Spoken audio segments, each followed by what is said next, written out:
আসসালামু আলাইকুম sweet learners. আজকে আমরা চেষ্টা করব আমাদের প্রশ্নে অনেক সময় বলে থাকে যে হিসাবের শ্রেণী এবং খাত নির্ণয় করতে।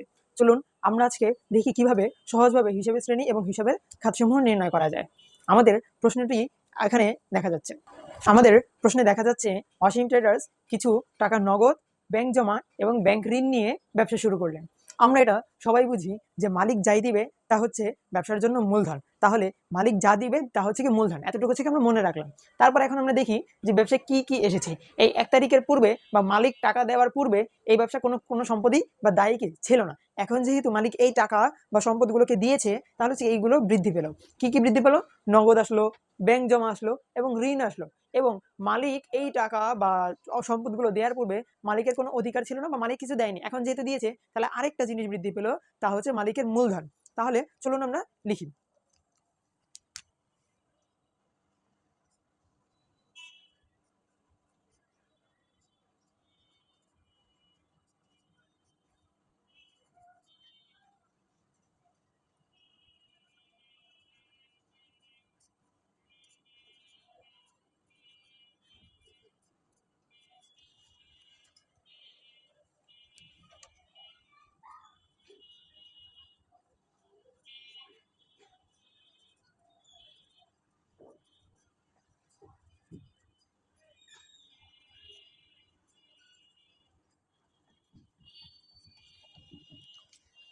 এই হচ্ছে আমাদের প্রথম লেনদেনের যেই 4টে হিসাব। এখন চলুন আমরা এটার হিসাব শ্রেণী কিভাবে বের করা যায় চেষ্টা করি। এখানে আমরা দেখতে পাচ্ছি যে নগদান হিসাব। এখন আমরা যদি সম্পদের ডেফিনেশন বা সংজ্ঞাটাকে বলতে চাই, তাহলে আমরা এভাবে বলতে পারি যে বস্তু ব্যবহার করে ব্যবসায় মুনাফা অর্জনের প্রয়াস বা চেষ্টা চালানো হয়। চলুন দেখি তো। এখন একটি ব্যবসায় যদি মুনাফা যদি বাড়াতে হয় বা বানাতে হয়, তাহলে আমরা কোনো একটা সম্পদকে ব্যবহার করব। এখন আমরা যদি কোনো ক্রয় বিক্রয়কারী প্রতিষ্ঠান হয়ে থাকে, তাহলে কাঁচামাল আনতে হবে আমাদের। ওই কাঁচামালটাকে প্রসেস করতে হবে, এর মধ্যে কর্মচারীদের বেতন দিতে হবে, অবশ্যই কি বেতন নগদ দিয়ে দিতে হবে। আর আমি যে বললাম কাঁচামালটাকে আনতে হবে, ওই কাঁচামালটা আনার জন্য তো কিনতে হবে আগে ক্রয় মূল্য, আর ক্রয় মূল্য পরিশোধ করতে হবে নগদ দিয়ে। তাহলে আমরা আলটিমেটলি এই নগদান হিসাবটাকে ব্যবহার করছি। আর আমি কি বললাম, সম্পদের সংজ্ঞা হচ্ছে যে এমন যে আমরা যে বস্তুটিকে ব্যবহার করে মুনাফা অর্জনের চেষ্টা চালাই। তো এখানে হচ্ছে কি আমরা বেতন দিয়ে পণ্যটিকে বানানোর চেষ্টা করছি, একসময় পণ্যটিকে বিক্রয় করব, বিক্রি করার দ্বারা আমরা মুনাফা অর্জন করব। এই যে সম্পদ বা হিসাবটা রয়েছে, এটা হচ্ছে কি আমাদের সম্পদ। তাহলে আমরা বলতে পারি নগদান হচ্ছে কি সম্পদ। ঠিক একইভাবে আমরা যদি ব্যাংকের কথা চিন্তা করি, অনেক সময় বেতন, ক্রয়, এগুলোকে আমরা বা অন্যান্য যে সকল খরচ সমূহ রয়েছে, আমরা ব্যবসার ক্ষেত্রে ব্যাংকের মাধ্যমে পরিশোধ করতে পারি। তাহলে এই উভয়, এই দুইটাই হচ্ছে কি আমাদের জন্য সম্পদ হিসাব।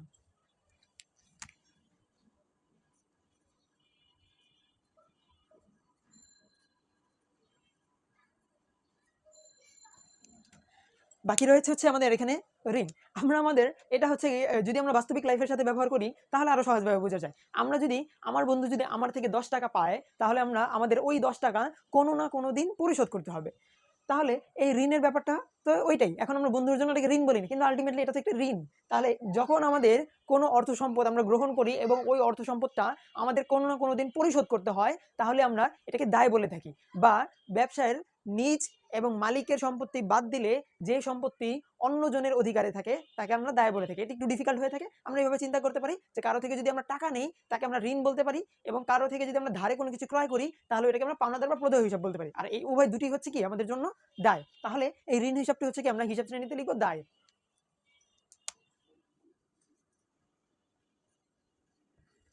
বাকি রয়েছে হচ্ছে আমাদের মূলধন। আমি কি বললাম, মালিক যা দিবে তাই হচ্ছে মূলধন, এবং মালিক যতটুক দিবে তা হচ্ছে মালিকের অধিকার। তাহলে মালিক যেহেতু নগদান, ব্যাংক এবং ঋণ দিয়েছে, এতটুকু হচ্ছে কি মালিকের অধিকার। আর এই অধিকারটাকে প্রতিষ্ঠা করা হয় হচ্ছে প্রথমে শুরু দিয়ে হচ্ছে কি মূলধন দিয়ে। তাহলে আমরা বলতে পারি মূলধন হচ্ছে কি মালিকানা সত্ত্ব।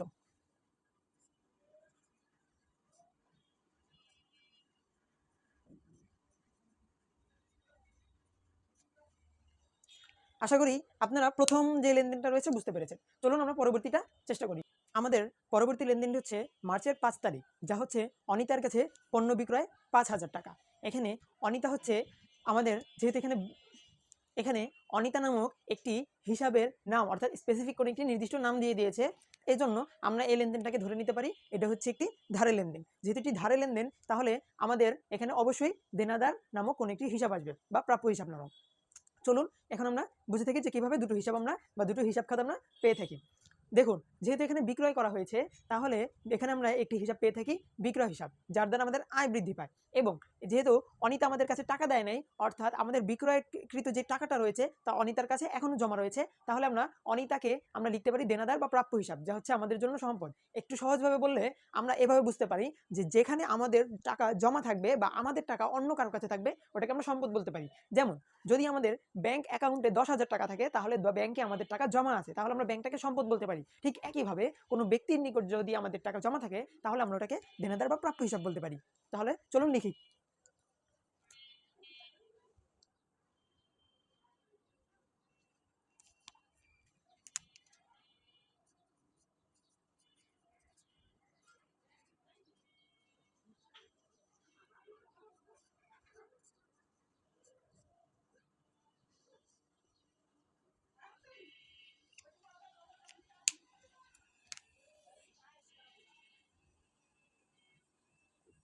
যেহেতু আমাদের এখানে প্রাপ্য হিসাব অর্থাৎ অনিতার নিকট আমাদের কিছু টাকা জমা রয়েছে, তাই আমরা অনিতাকে বলতে পারি সম্পদ।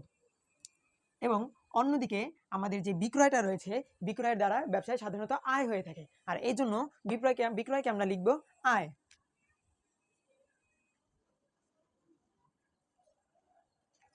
চলুন আমাদের পরবর্তী লেনদেনটা দেখে আসি, যা হচ্ছে মনিরের কাছ থেকে ধারে পণ্য ক্রয়। এখানে যেহেতু উল্টো, ওই যে আগের যে লেনদেনটা ছিল তার ঠিক উল্টো, এখানে হচ্ছে আমরা একজনের থেকে অর্থাৎ মনিরের কাছ থেকে পণ্য ক্রয় করেছি, তবে টাকা দেইনি।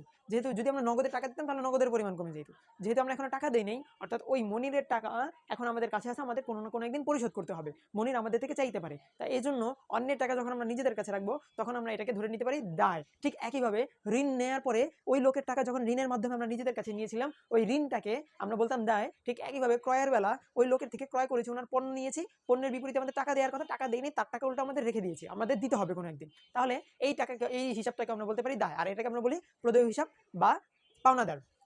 এবং এখানে যে ক্রয়টা হয়েছে, কোনো না কোনো একদিন আমাদের এই ক্রয়ের মূল্য পরিশোধ করতে হবে, অর্থাৎ এখানে একটি ব্যয় সংঘটিত হয়েছে, আর এই জন্য আমাদের এই ক্রয়টাকে আমরা লিখব ব্যয়।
চলুন এবার আমরা জেনে আসি আমাদের পরবর্তী লেনদেনটা, যা হচ্ছে মার্চের 9 তারিখ।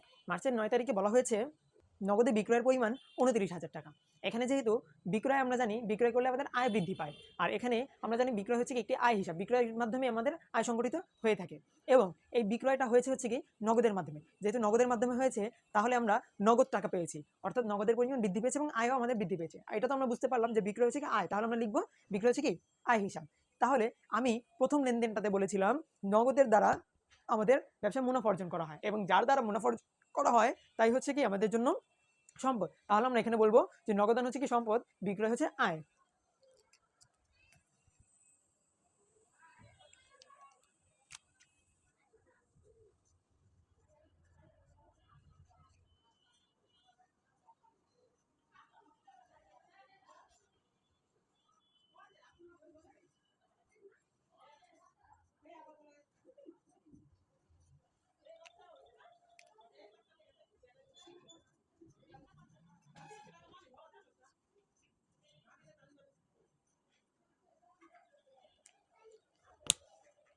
চলুন আমরা এবার জেনে আসি আমাদের পরবর্তী লেনদেনটা। আমাদের পরবর্তী লেনদেনটি হচ্ছে 18 তারিখ, যেখানে বলা হয়েছে যে অনিতার কাছ থেকে 18,000 টাকার একটি দাগকাটা চেক পাওয়া গেল। আপনাদের কি মনে আছে যে আমাদের একটি লেনদেন পাওয়া গিয়েছিল, যেখানে হচ্ছে কি আমরা অনিতার কাছে বিক্রয় করেছিলাম, আর এটাকে আমি বলেছিলাম এটা হচ্ছে কি একটি ধারে বিক্রয়। তখন আমরা অনিতাকে লিখেছিলাম যে প্রাপ্য হিসাব, যেহেতু প্রাপ্য হিসাব হচ্ছে কি আমাদের টাকা কারো কাছে জমা আছে, অর্থাৎ তিনি আমাদের টাকা কোনো না কোনো একদিন পরিশোধ করবে এবং আমাদের তখন টাকা বা সম্পদ হচ্ছে কি বৃদ্ধি পাবে। এখানে বলা হয়েছে যে অনিতা একটি দাগ কাটা চেকের মাধ্যমে আমাদের টাকাটাকে পরিশোধ করেছে। যেহেতু অনিতা হচ্ছে কি আমি ওই সময় বলেছিলাম প্রাপ্য হিসাব অর্থাৎ সম্পদ, উনি যখন আমাদের টাকা পরিশোধ করবে তখন আমাদের এই সম্পদটা কমে যাবে, তবে প্রাপ্য হিসাব তো আর সম্পদ থেকে সরে যাবে না, প্রাপ্য হিসাব সম্পদই থাকবে। এবং দেখা যাক যে উনি কিভাবে পরিশোধ করছে। উনি আমাদের পরিশোধ করছে চেকের মাধ্যমে, যা হচ্ছে একটি ব্যাংক সংশ্লিষ্ট হিসাব। তাহলে ব্যাংক সংশ্লিষ্ট হিসাব হলে আমাদের ব্যাংকের টাকা বৃদ্ধি পেল। আর আমি তো আগেই বলেছিলাম যে নগদ ব্যাংক দুটোই হচ্ছে কি সম্পদ, যেহেতু ব্যাংকে আমাদের টাকা জমা থাকে, এই জমাকৃত টাকা হচ্ছে কি আমাদের জন্য, যেখানে আমাদের টাকা জমা থাকবে তাকে আমরা সম্পদ বলে থাকি। তাহলে আমরা ব্যাংকেও বলতে পারি ব্যাংক হচ্ছে কি একটি সম্পদ। চলুন লিখি।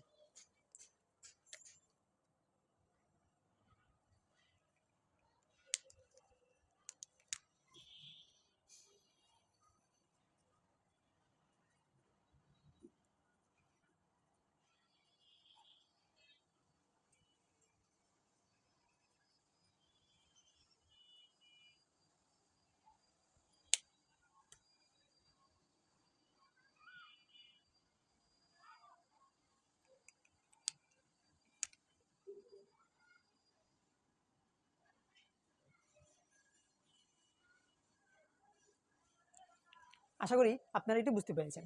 চলুন পরবর্তী লেনদেনটা দেখে আসা যাক। পরবর্তী লেনদেনটি হচ্ছে মার্চের 19 তারিখ, যা হচ্ছে বিনামূল্যে পণ্য বিতরণ। চলুন দেখে আসি। আমাদের বিনামূল্যে পণ্য বিতরণকে আমরা ধরে থাকি এটি একটি বিজ্ঞাপন, অর্থাৎ আমরা যখন আমাদের প্রমোশন দরকার হয় ব্যবসায়, তখন আমরা সাধারণত কিছু কিছু ক্রেতার নিকট আমরা বিনামূল্যে পণ্য বিতরণ করে থাকি। আর এই বিনামূল্যে পণ্য বিতরণ করলে আমাদের দুটি হিসাব পরিবর্তিত হতে পারে। একটি হচ্ছে যখন আমরা বিনামূল্যে পণ্য বিতরণ করব তখন আমাদের ক্রয়ের পরিমাণ কমে যায়, আর আমি আগে বলেছিলাম ক্রয় হচ্ছে একটি ব্যয় হিসাব। আচ্ছা, তাহলে আরেকটি হিসাব কি? আরেকটি হিসাব হচ্ছে আমাদের বিজ্ঞাপন। এখানে বিনামূল্যে পণ্য বিতরণ হচ্ছে বিজ্ঞাপনের কাজ করছে, আর বিজ্ঞাপন হচ্ছে আমাদের জন্য একটি ব্যয় হিসাব, অর্থাৎ উভয় হচ্ছে কি আমাদের এখানে ব্যয় হবে।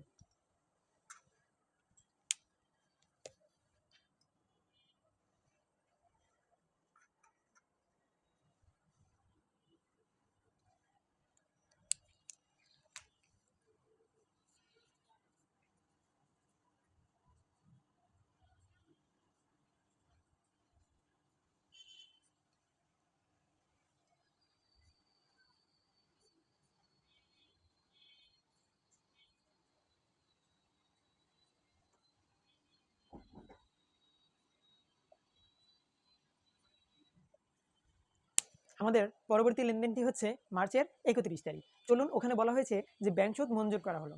এটা আমাদের জন্য সহজ হবে যে যদি কোথাও বলে দেয় মঞ্জুর,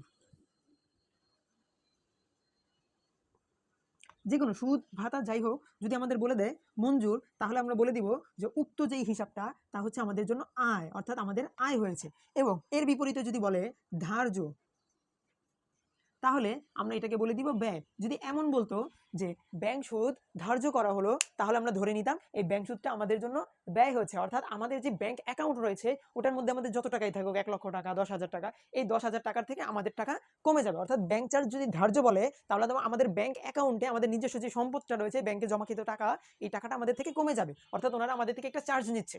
এবং এর বিপরীতে যদি আরেকটা হয় যে ব্যাংক সুদ মঞ্জুর করা হলো, তাহলে আমরা ধরে নিব যে আমাদের যে জমাকৃত টাকা আছে ওই টাকার উপরে ওনারা আরো কিছু টাকা দিবে আমাদেরকে। অর্থাৎ যদি আমাদের 10,000 টাকা থাকে, তাহলে আমাদের এমন কিছু টাকা দিবে যাতে 10,000 থেকে বেশি হবে। এবার এমন কিছু টাকা থাকে যেটা হচ্ছে কি আমাদের সুদ দিল, সুদের পরিমাণের জন্য আমাদের যে জমাকৃত টাকা তার থেকে বৃদ্ধি পেয়ে গেল।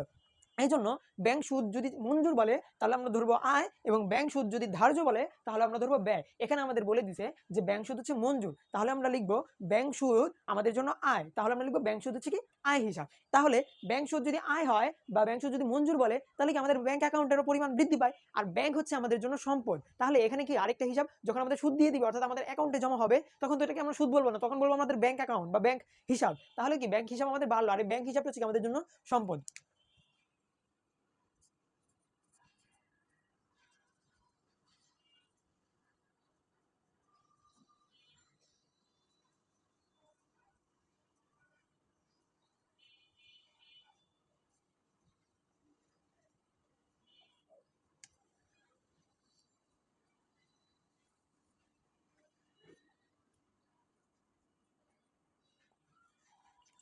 আশা করি আপনাদেরকে আমি সহজভাবে বোঝাতে পেরেছি যে কিভাবে হিসাব খাত এবং হিসাব শ্রেণী নির্ণয় করা যায়।